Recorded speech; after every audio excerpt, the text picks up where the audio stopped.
You're tuning in to the Black Hollywood Live Network, featuring news, interviews, and commentary on all things Black Hollywood. Hollywood redefined.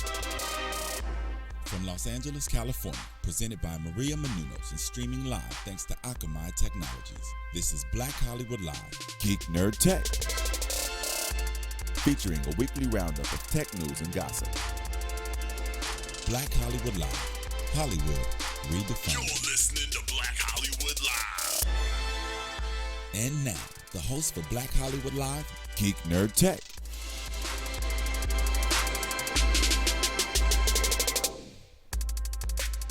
Oh, there it is. You waiting for the impulse? I was waiting for that, like, that you're a customer beat. Welcome to Geek.Nerd.Tech, show we break down nerd culture and tech news from a black geek perspective. I'm Joe Braswell. As always, I'm joined by my man, Achilles Shine. Shining, man. How you doing? I'm doing good, man. Had a little vacation. Yeah. Feeling a little recharged, rejuvenated. You did a tech opposite. Like Opposite. You went back to the roots. The architects of technology. Yeah, man. You went away, little Mexican vacation. Yeah, man. I was up in Cancun with the lady, man, just having a good time, man. It was good. It was good, man. A lot of relaxation and just seeing the sights, man. Good. But what's up with you, man? I've been working, grinding, as you know.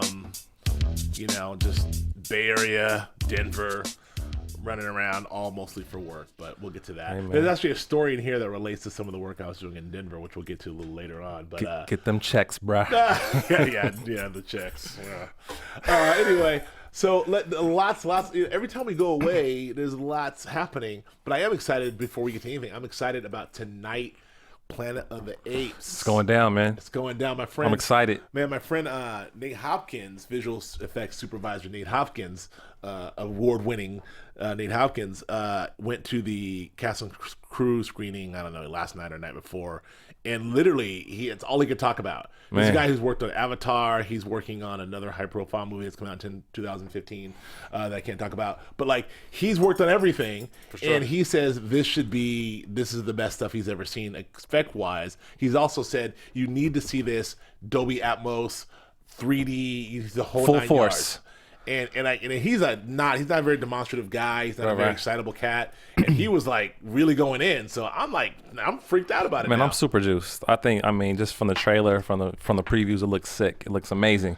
And like you said, from a special effects perspective, even from just the storyline, it looks really interesting. Yeah. And I was a fan of the last one. I think it's going to be a grand slam. Real talk. Well, we'll definitely see. And I just as a bonus thing, I just listened to another podcast, The Treatment, with Elvis Mitchell, who had Andy Serkis on, talking about his performance of Caesar and his approach, and it was just fascinating as usual. Yeah. Serkis is amazing. Sure. Anyway, so that's that. But let's get into our topics today. We have a lot to get through. We'll just hit them all because there's a lot of different stuff in the tech department, and the geek department, and the nerd department. But first of all, we got to revisit our talk about drones. We just can't stop talking about drones, right? They're part of our lives. They're part of our lives now, right? So, and this looks like this is one of the ones that we almost used for a shoot that we were going to do. Absolutely, a Phantom. A Phantom. So this is very interesting because what's coming up now is these drone pilots are now, really coming under fire and wondering if we should have some sort of more regulation with the FCC. Mm-hmm. They're getting in trouble, and it was once thought that this stuff was more like for hobby enthusiasts. Exactly. So what's the big deal? I fly remote control planes. I fly a drone. But what we're seeing now is the capabilities of these things. Well, first of all, we have the camera on there, so that's the first thing. But the capabilities, flying them through fireworks displays, that's crazy. Flying them into volcanoes, and it's flying them around some dangerous places.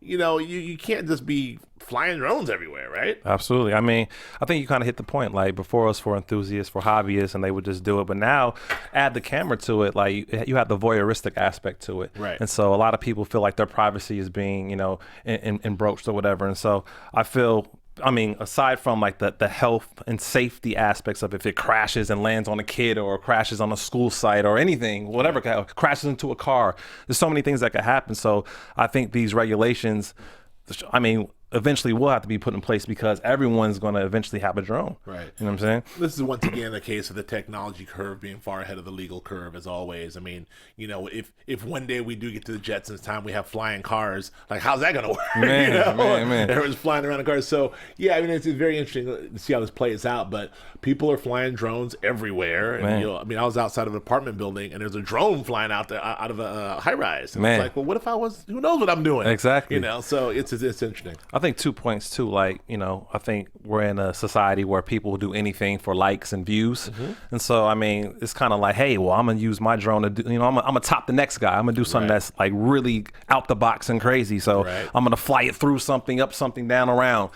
I mean, I think that's where you get into the hazards. And then 2, which I think is interesting, is like creating a whole new art form, like aerial cinematography or drone cinematography. And that's crazy. There's a YouTube video out with some drone, sort of a drone montage, and one of the main things they had was this crazy video of a 4th of July, like of like really the drone is like in the middle of the fireworks display. And it was spectacular. That's a view you would never. It's a new ever perspective. Get. New perspective. You can't get that with a helicopter because it's too big. You can't. It's too dangerous. So we're in a new zone here for sure. Anyway, but we'll move on. Another topic we keep hitting over and over again is the music industry and sort of what's going on with music. And we have Taylor Swift up there. She wrote this sort of op-ed about the music industry not dying and the music industry still being around. And the question is, the sales are down. I mean, now we're talking about downloads at this point, right? And downloads are down tremendously. I think it's like 25% again, right? And it's the same thing that happened in 2013, which is essentially all these subscription services are cannibalizing all of the download services. Now, just like when iTunes and all the download services came and cannibalized all the in-store sales. All the in-store sales. Now we have all these subscription services coming in and cannibalizing all the other sales. So that's something that is really another problem for the music industry. For sure. I mean, music industry is dying because of technology. I think that people are able to make it much faster, and so the precision that went into making music when it was on tape isn't there, where you have to like really focus on that recording, because now you could record 1 million takes versus back in the day you had only a certain amount of tape. Right. And so you had to rehearse before you record it, versus now you just write something real quick, hop in the booth, record it. And so I think people don't take the crafty aspects as seriously as maybe 30, 40, 50, 60 years ago. Right. And so I think because of that quality degradation, people aren't really as enthused to buy as they were. Like, music overall is cheapened, you know what I'm saying? Because everyone can do it. The democratization, which we talk about a lot on the show, of art, everyone does it. So, hey, I could do what you do. Why should I buy your record? Right. I have my own record. Right. And so we're getting back to that thing of performances and performance rights and obviously the concert stuff. I mean, Taylor Swift's a perfect example. She still does very, very well in the live performance realm, but other artists not so much, right? Nah. I mean, they can't really compete on the same plane on a Beats Music or a Spotify like Taylor Swift can't compete with Jane Doe, the country artist who's who's equally putting out the same record. So for sure, we'll see. Let me ask you this. Yes. I mean, because you were probably in the era more so than me of buying vinyl.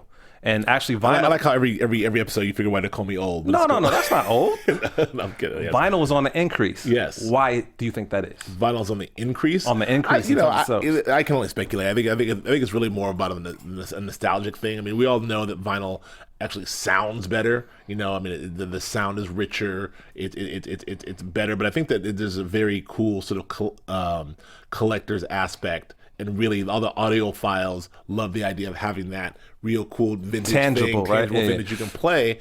And also the rise of DJ culture and EDM culture has helped that as well. And I don't know. I mean, I think vinyl's making a huge rise. And we have a story about that a little later on about 3D printing vinyl, which is a whole other thing. But yeah, I mean, I don't know. Vinyl's here to stay, I think.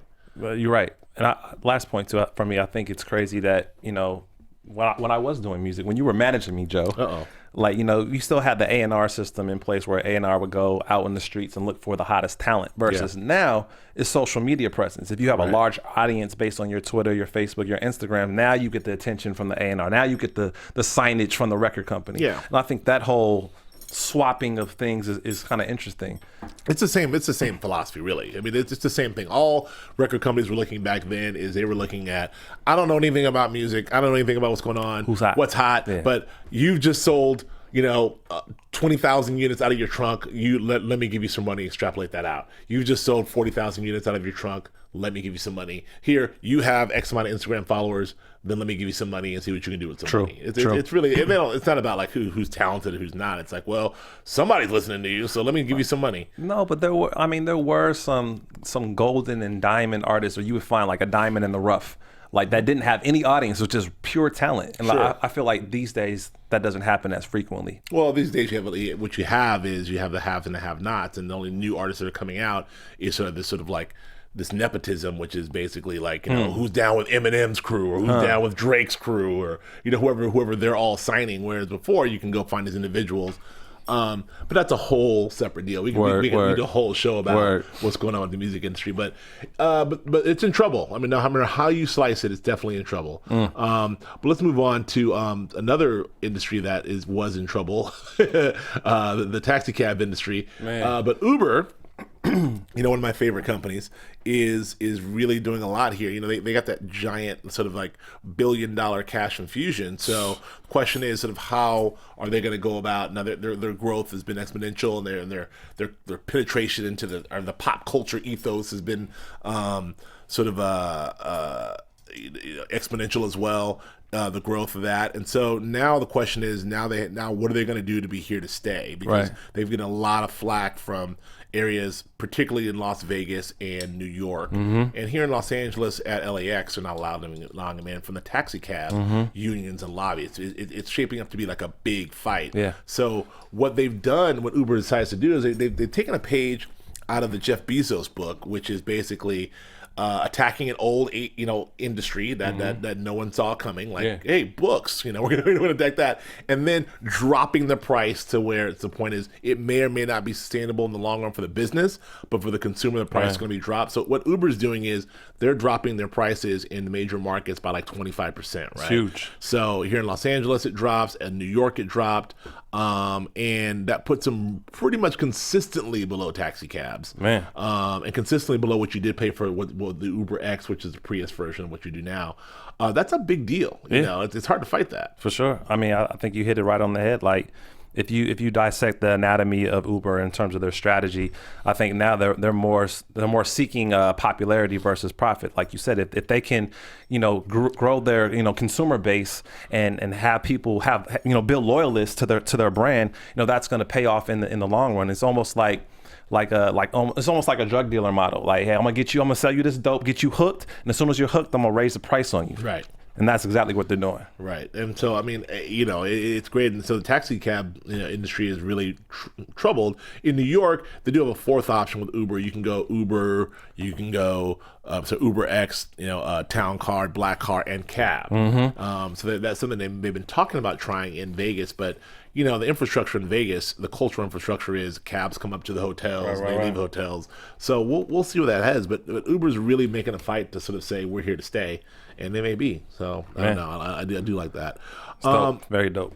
Moving on. We've been talking a lot about wearables, and we won't stop talking about wearables. But, there's a study that's done by this company who has saved $300,000 in insurance by equipping all their folks with the Fitbits, which is sort of the health tracker thing. And it's a really interesting thing that, like, if you take a bit of wearable technology, another application of wearable technology, we've had so many conflicting stories on this podcast about wearable technology's dead, it's back, it's dead, it's back.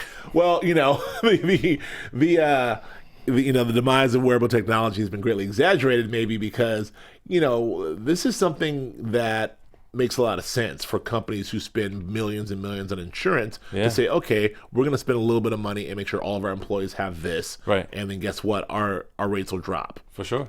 I think it's smart. I think this story is interesting because it fuses technology, it fuses social media, it fuses wearables, and like institutional implementation of all those things. Like I don't know of any institution or company that's doing it at that level. Like, hey, we're going to give all our employees this technology to promote healthy living, so that we could save $1 on insurance. Right. That's smart. It's That's very super smart. And if you saw that across the board, like if you saw many corporations and companies doing that, I think we're in a health conscious era, but I think it will really promote, fitness even more, and it might save, lives. Right.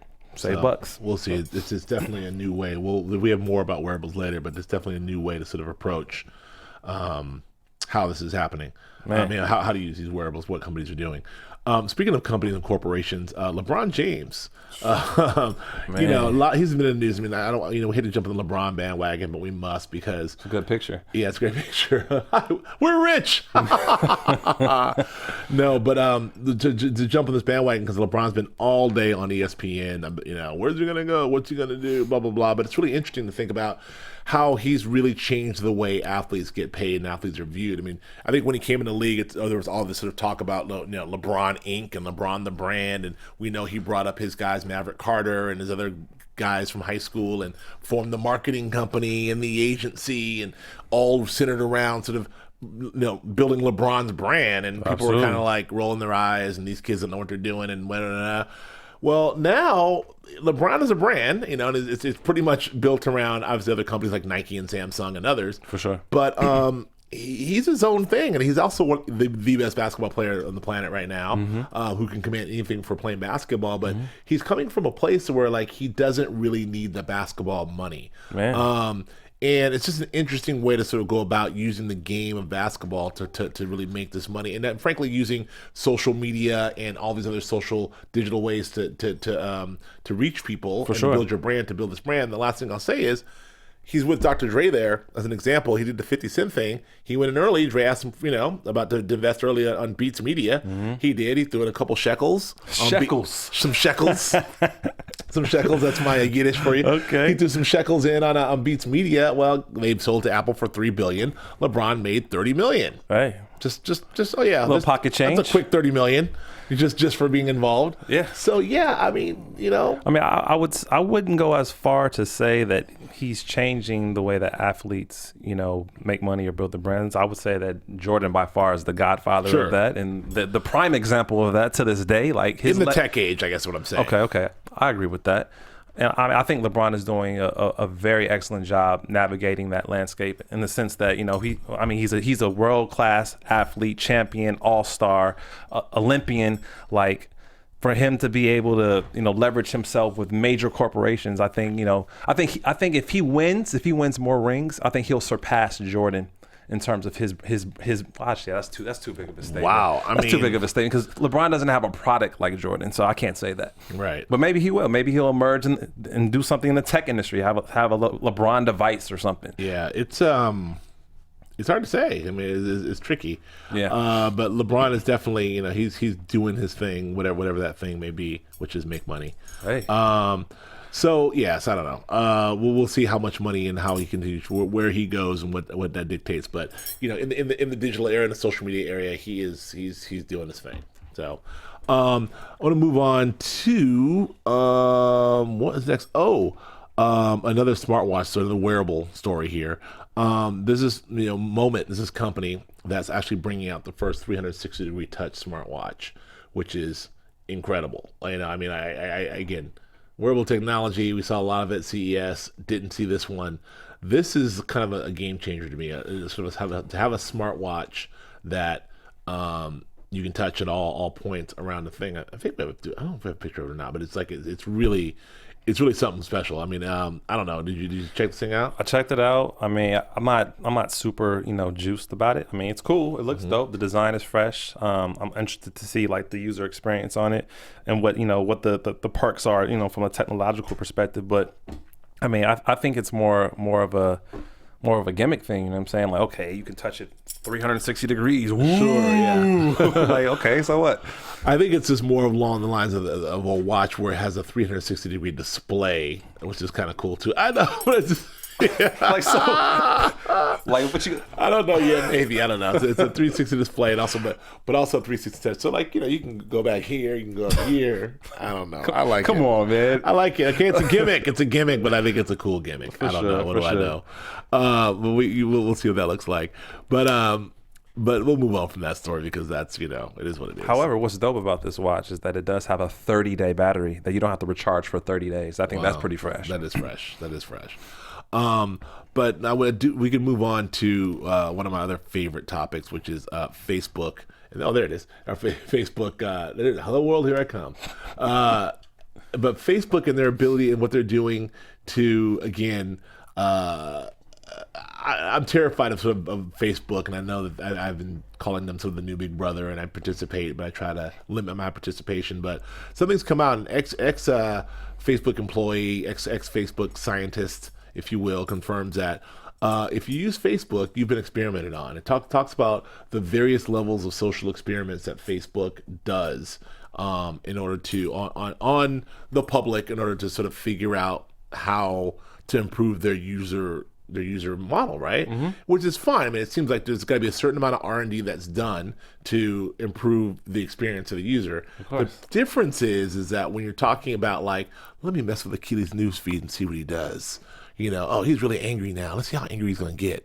Oh, he's happy. Let me mess with this. Like, if you take 1% of the user base and then mess with their news feeds, which is what they do essentially, and really see how people react, and then use that R&D, use that research to go out and implement it or kill it for the rest of the company, that's kind of scary to me. I don't know. I think it's a consciousness shift in the sense that, like, we aren't the consumers of Facebook. We're the products of Facebook. Facebook uses us to make money for revenue from advertising, from ad clicks and data mining. Right. And so, like, I think in terms of them putting us first, like, they're using us to be able to get information to sell. Sure. I mean, as a business, I see it as a great strategy. Like, hey, that's how Facebook was built. Like, we're gonna experiment as we go, as we build it, as we develop. That's how it started from inception. So I don't see it doing anything different. It's just one of these things that what the scientists were saying, like, if you want to figure out whether people click on a green button or a red button, you don't really need approval for that. They just do it, right? If you want to see test a new ad targeting system and how and see what people click on to see if revenues go up, you don't need institutional approval from that. So then you go to the next step is like, well, if you want to see how people react to certain changes in the news feed and what there's different. What I mean by that is there's different levels of social experimentation at your expense as a consumer that you have no problem with. I mean, you see that in all forms of media. Like, people do that all the time in TV. Hey, we're gonna do these things with the commercials, or in radio, we're gonna do these things with the music, the programming. Like, that's a part of media. You don't agree?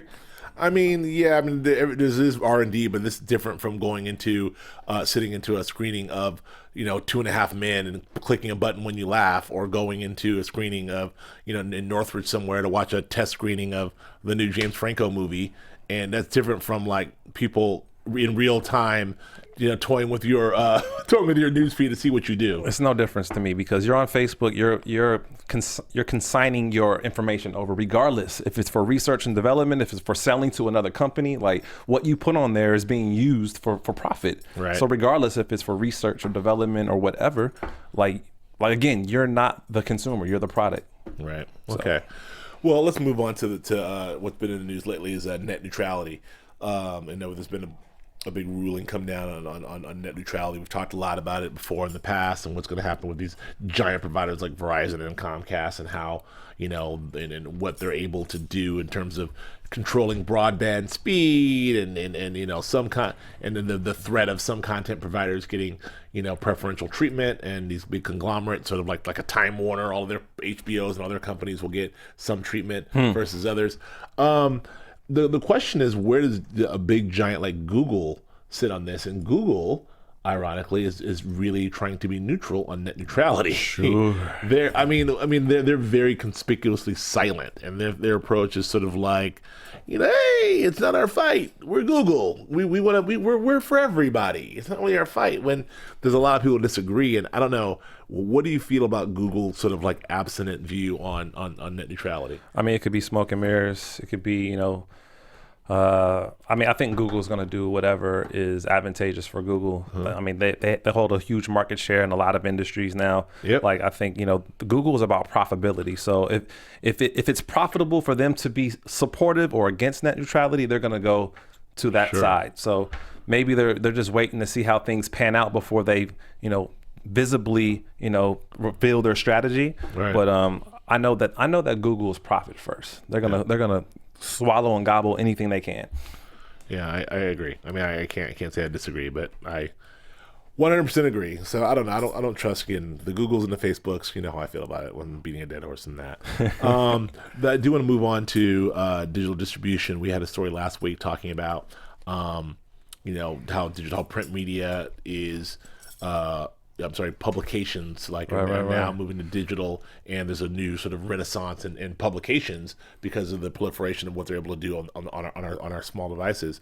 To that point, we've noticed that movies and movies distribution is getting a big bump as well from the sort of digital distribution and digital word of mouth from these publications as well. And what they're finding is now, whereas before. The overall thing about making and distributing film and what the process that was is now becoming something we know now is something that is making it as cheaper, but now distributing it is a lot cheaper through all these digital means, different outlets, and as well as and even through your getting it through your devices as well. But I don't know, especially in the documentary space. But I don't know. I mean, as a consumer of films and a maker of films yourself, what do you think about this? I mean, that's the thing. Like, I think both of us are kind of like in this industry in terms of being creatives and finding a home for our creative expressions.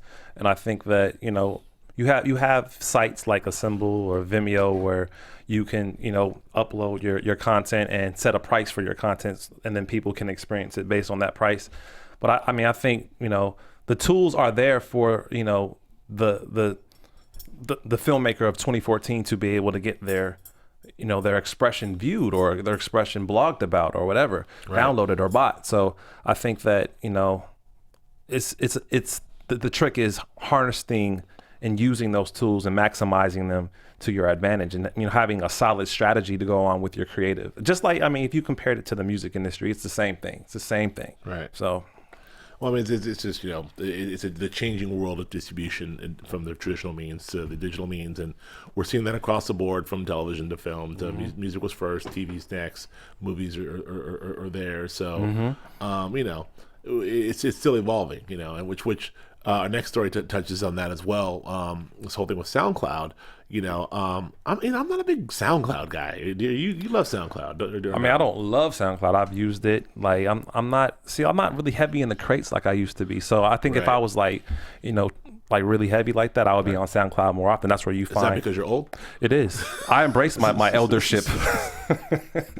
I'm always digging in the crates, the digital crates. Okay. I'm scouring SoundCloud and the internet at all times. You need to hear all new music of all genres. Okay. Still. Okay. At age 700. At age 32. No.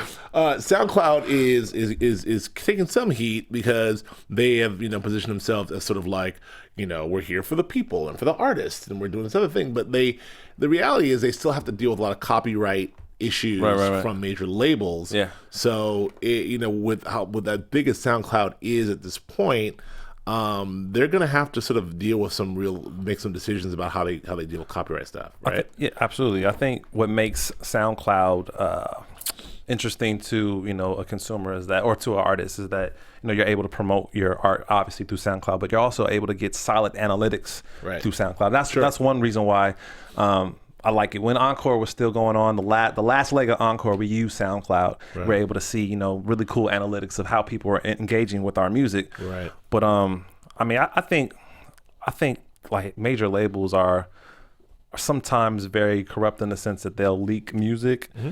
And then they'll want to send out a notice saying, "Hey, pull the music off the site or kill the link or whatever." I think that strategy is kind of used to create like a groundswell, but whatever. Right. Yeah. I agree. I think that SoundCloud is very savvy with that, but the appearance that they're sort of like not really the same as or on board with the labels, and then but really more artist driven is really sort of, I think, is sort of disingenuous, I think, in some ways. For sure. So I'm not really buying the whole like we've got to make a decision, because it's kind of like they were always in the same boat anyway. Absolutely.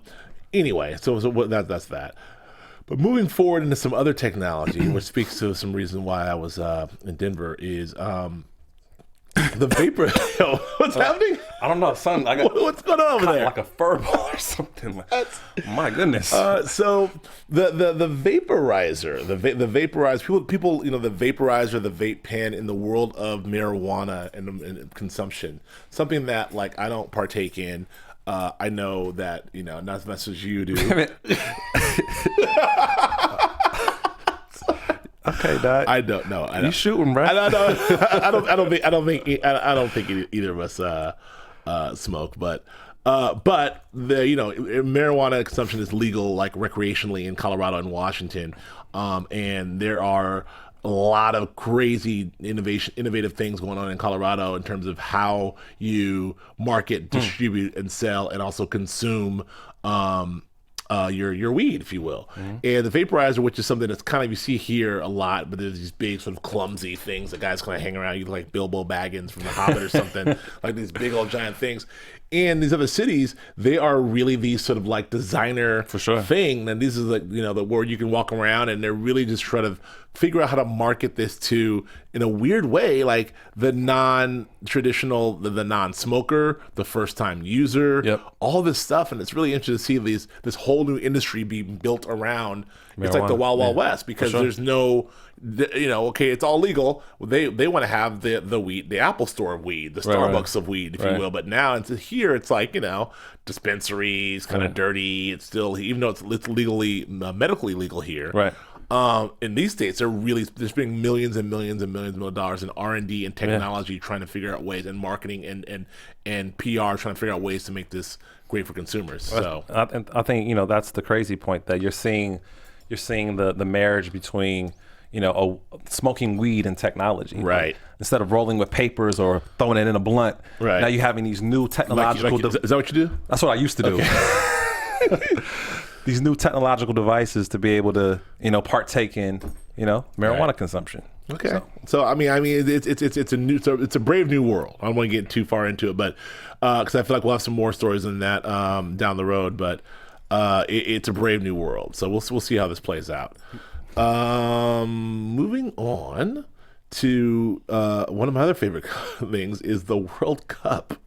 The World Cup, man. It's almost over, man. It's almost over, and there we see Brazil, who tough break for Brazil. Man, great photo, man. It's a great photo. I mean, there's been so many memes about the Brazilians not doing so well, but we've talked a lot about the proliferation. We talked a lot about the penetration, the digital, and this being the most watched thing, the most shared thing now, and the ratings being through the roof, and kind of not being so great here. Now we're kind of like we're in this place where we're starting to see the sort of the aftermath of this. It's like it's a very quick boom and bust, right? It's something that we don't really always think about, where it's coming, it's here, it's all this stuff that generates, it's this giant bubble, and then it kind of bursts, right. And sometimes it bursts before the finals four, which we're hearing now, and then we're seeing now that it's kind of already bursting. We're in the finals. I mean, I don't know what some people say it's a great thing for the host city as well as the economy of the economies of the world in general, but it's also kind of a bad thing, because it's sort of like it creates this false economy, and then it sort of like really goes the other way. Well, yeah, from a social political perspective, I think for the host country and in all the cities in which those stadiums were built, and all that money, all that financing for that infrastructure was put into building the game there. When the game ends,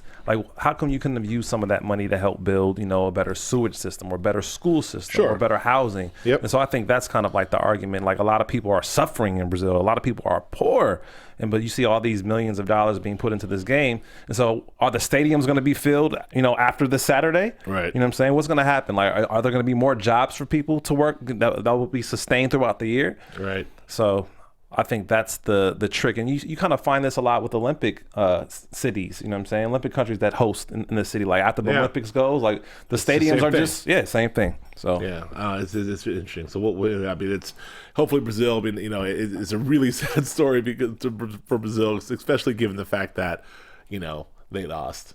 Yeah. And so now they're left with a city of everyone's going to leave their city. And they'll be back to where they were. Anyway, we'll see. Let's move on. We talked earlier a lot about. I gotta ask. Yes, of course. Who are you going for? Oh man, that's a tough one, man. That's a tough one for me. I think as a sports fan,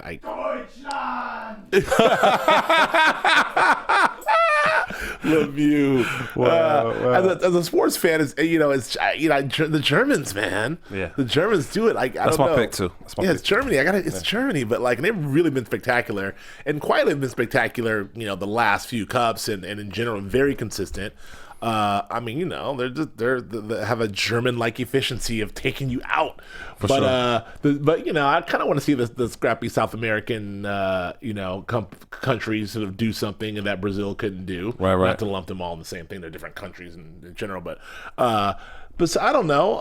It's definitely kind of a fun thing. It'd been a lot more fun if it was Brazil, of course. But the Germans, man, look. They turned that thing into a video game the other day. So man, I don't seriously. know. Lemieux, you're voting for Argentina? I don't know, man. There it is. So let's go on.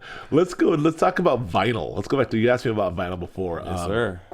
This is a big, this is a kind of a thing, like a nice thing on Pando Daily by Dave Holmes about vinyl, sort of saying you were asking the vinyl's coming back, and it's and there's this thing that vinyl's going to save the music industry, and what he's saying is slow down, right. Hold up, buddy. Not so fast, There's a lot of cool things that are happening, a lot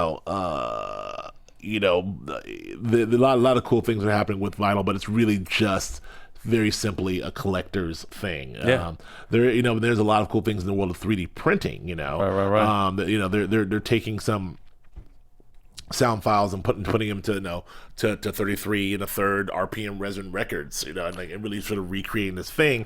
Yeah, you can actually experience it. You can experience the music as a digital file. Yep. And you can experience the music as a true analog file. Yeah. That's pretty dope. And then I think with this technology, there's a hologram that pops up out of the vinyl. Well, that's kind of gimmicky. Yeah. But I think the placement of both the digital and the analog on the vinyl, I think that's kind of dope. That's a different look. It is. But I think that what they're saying is it's not just about vinyl, because you can actually, with the way they're doing that, you can listen to these tracks on plastic, for sure, paper, even wood, for sure. So, and there's that. What is it? It is a FLAC. Is it a FLAC file that they put on it? What is? Yeah, it's to be specific here. It is I lost it. But yes, I'm assuming it's that file they put on vinyl, and it's doing everything. They're using lasers and cutting grooves into plastic paper and even wood. And yes, crazy. Exactly, it's that FLAC file. So, but the real thing is really be seen mostly on the future is like a UV curved 3D printed resin. It's sort of what they're saying is, if you want they'll be figuring out ways to get the best audio files. Will figure out a whole new medium, and actually the actual physical vinyl. Although the technology is good to get the great sound. A UV curved 3D printed resin may be something that is what we do as opposed to vinyl. So we'll see how this works out. So there's a lot to be spoken on in terms of how we will continue to consume records and vinyl. For sure. What's next? Yeah. What am I doing? Oh, no, I'm just saying. Go ahead. Oh, okay. I want to go to, where are we now? Transformers? Is that where we're at? The Transformers story. So the Transformers is, a movie that is got horrible reviews. Have you seen it? I have not. I haven't either. But I've heard very different takes on it. I don't know, and this is really horrible for me to say as a bona fide guy. I don't know that I'll see it. Really? I'm kind of out on these movies, man. Actually, I remember you saying that a few months back. You weren't signed up with Mark. Oh, it's not wasn't a Mark. It's just or Michael Bay. It's just the movies themselves. To me, I'm just out on the form. Yeah, they're always the same. And I did the first one. I was into the second one and the third one. No, the fourth one, I was like, there's no effing way it's gonna be good. And the 14% on Rotten Tomatoes actually confirmed it. Yeah. I think it's a 17% or whatever it is, some low number. But look. It's the same movie, he has a great first act, which is always sort of super great and compelling. And then there's this weird middle act, which is full of humor and it's kind of bloated. The story's bloated and it's like trying to be funny. And he has this gigantic, loud, noisy third act where he blows everything up and it's kind of weird. It's the same formula. But the problem is the movies are always like 3 hours plus or almost 3 hours. Right. And I kind of seen it and the humor's not funny and I don't know. I don't know. Hey, well, China is blowing up in China. But the point of the story is it's still the gigantic movie in China. The whole goal, they did a lot of outreach and they take a lot of Chinese money to help finance this film. They use a lot of Chinese products in this film. Shot in China. They use 2 well-known Chinese stars. There's a different cut. That's kind of a Chinese cut. That sort of accentuates them a little more. And it all paid off. For sure. The movie it did $320 million in that first week or whatever. And I think that was cool. What was cool about this movie and its marketing push is that it was released at the same time in both the States and China. When typically one might be released here first or in China first, and so you have the piracy issue. So people are seeing the movie before it's released because it's released months before in a different country. So they strategically came up with the marketing plan to release it at the same time, which I think was genius, and it's paying off. At least in China, it's paying off. Yeah. And they said it's the second largest movie that's second largest in terms of revenue movie in China, except for one Chinese comedic movie that holds the top spot. Wow. So, well. That's it. One more show I want to get to really quick before we get out of here is Superman. The new Superman. There he is. He's come out. New photos from Superman. New photos of Clark Kent. We saw the sad Batman earlier. I'm kind of back on board with Superman with Henry Cavill as Superman. I mean, are you cool or how you feeling? I'm in. I'm signed up. I think it'll look dope. I think I like to read more about it and see more about it, but I think it looks fresh so far. Dawn of Justice. All right. Oh, cool. We'll look forward to that. All right. Well, that's it for we got. Where can we find you, Akili? You can find me on Instagram and Twitter at Akili Shine, AKILISHINE. And where can we find you, big brother? On Instagram and Twitter at Joe K. Braswell. And here every week for Geek.Nerd.Tech. Thanks for joining us. Thanks for listening. Thanks for downloading us. Thanks for checking us out on iTunes. Please tell a friend. We will see you next week to talk about some Comic-Con preview stuff as well. We'll check you out later. From producers Maria Menounos, Dario Kristen, Tiana Hobson, Kevin Undergaro, and the entire BHL crew, we would like to thank you for supporting Black Hollywood Live, the first online broadcast network dedicated to African American entertainment. For questions and comments, contact us at info@blackhollywoodlive.com. Like us on Facebook, tweet us, or Instagram us at BHL Online. And I'm your BHL announcer, Scipio. Instagram me at Planet Scipio. Thank you for tuning in. Hollywood Redefined. The views expressed here are those of the hosts only and do not necessarily reflect the views of BHL or its owners or principals. Thanks for watching Black Hollywood Live on YouTube. For more in-depth interviews and news, subscribe to our channel here, and be sure to share your opinion in the comment section below here. See you soon, everyone. Bye.